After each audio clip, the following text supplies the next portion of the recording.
Yeah! So, for today, I'm gonna talk about the first cartoon appearance of one of the most dangerous villains in Marvel Comics history.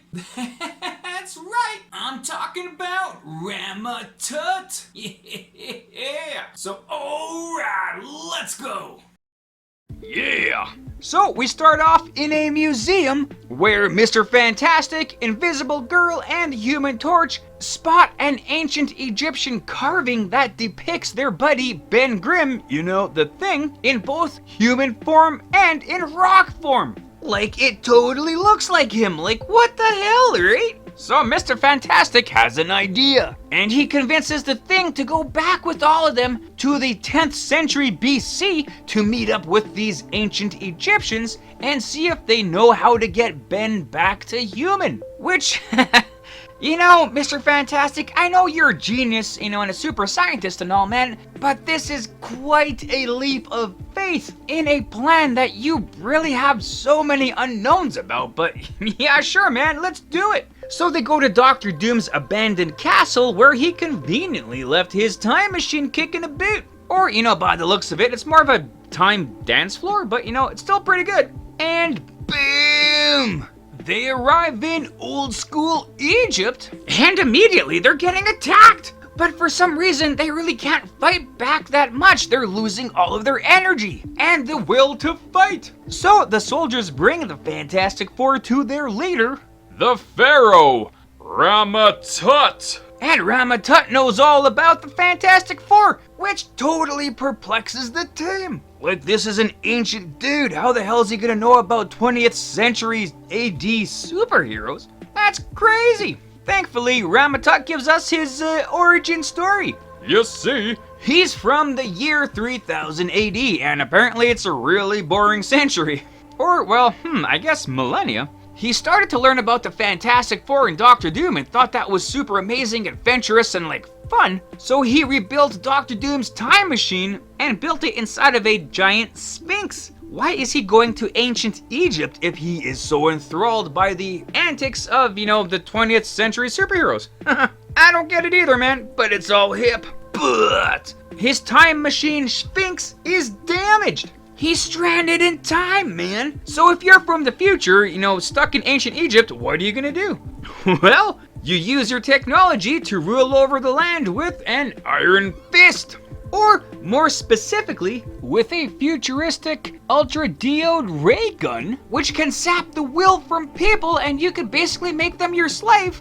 Which, man, like, that's pretty messed up, but hey, he is a supervillain, I guess. And that really sucks for the Fantastic Four, because now that they're under Rama Tut's spell, man, the men are all put to work. And Invisible Girl is set to be the Queen of Rama Tut. Suddenly, a comet flies overhead and for some radiation reasons, turns the Thing back into human form. He is free from Rama Tut's spell somehow, and he takes off. Again. And he also sneaks through the entire Egyptian army and Pharaoh's security team to steal the ultra-diode ray gun right off of Rama Tut's hip. Like, what? How the hell does that happen? You can't tippy-toe past thousands of soldiers. Like, nobody's seen this guy just walking around. Hey, seriously? Like, come on. If it was Invisible Girl, sure, she has the power of invisibility, but like Ben Grimm? But logic be damned, and he's got this ray gun. So he turns the switch from slave to free. Holy crap, that's really on the nose. But it's pretty sweet because he used it on the rest of his team, and now the Fantastic Four are all free. So free that they start attacking Rama Tut.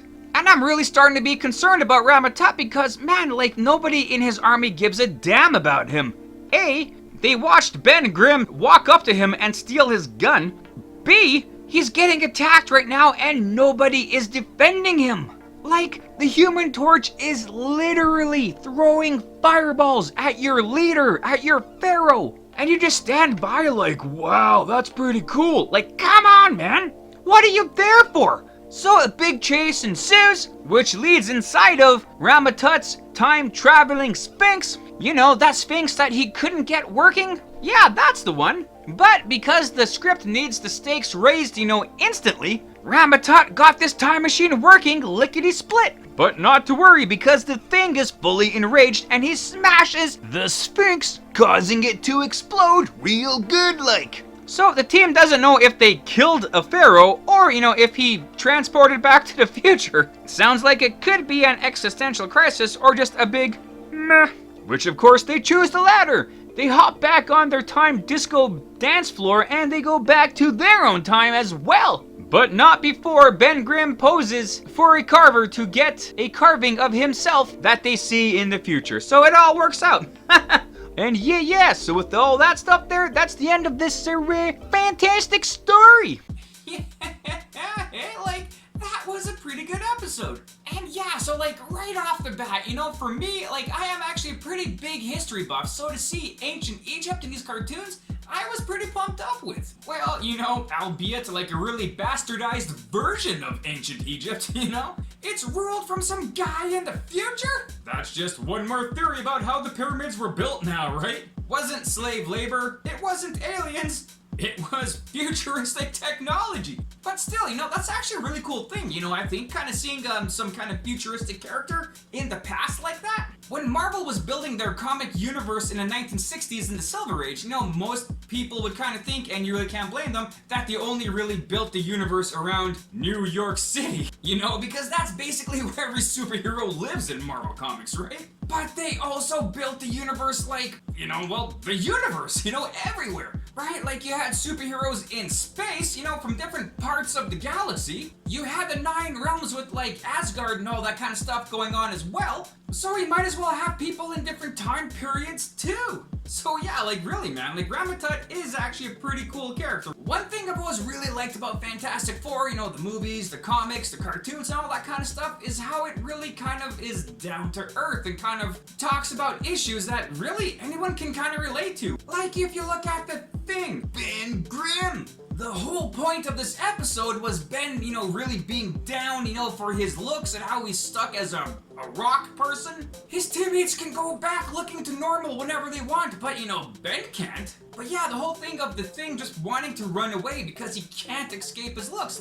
Not a lot of people can identify with a rock person, but you can really identify with that feeling sometimes, right? So as crazy and wild as Marvel Comics can get, they always keep things grounded, which is just a thing of beauty. But if you haven't seen this episode yet, I definitely suggest you do. In fact, the whole series, man, it really is pretty awesome. And let's see what else we can find out about Rama Tut and all that other kind of stuff going on here. So yeah, Rama Tut, eh? Let's take a gander at this guy. So, Rama Tut first appeared in Fantastic Four number 19 in 1963. And well, the story to this featured episode is taken from that comic book issue and is really basically the exact same story. The time traveling to ancient Egypt with Dr. Doom's, time machine, the forced labor thing turning into a human, attacking Rama Tut, and getting back to real time. Everything is basically the exact same. There are some small details that are different though. For example, in the comic book, the reason they went back in time was not to cure Ben Grimm, but it was to find a cure for blindness, which would help Ben Grimm's girlfriend, Alicia, because she is blind, right? That's because when Rama Tut entered ancient Egypt and he crashed and damaged his ship, he went blind, but he found a cure for blindness with herbs and radiation, so it works out. But really, yeah, a really good retelling of the comic story. The rest, boom, man, just beauty. So,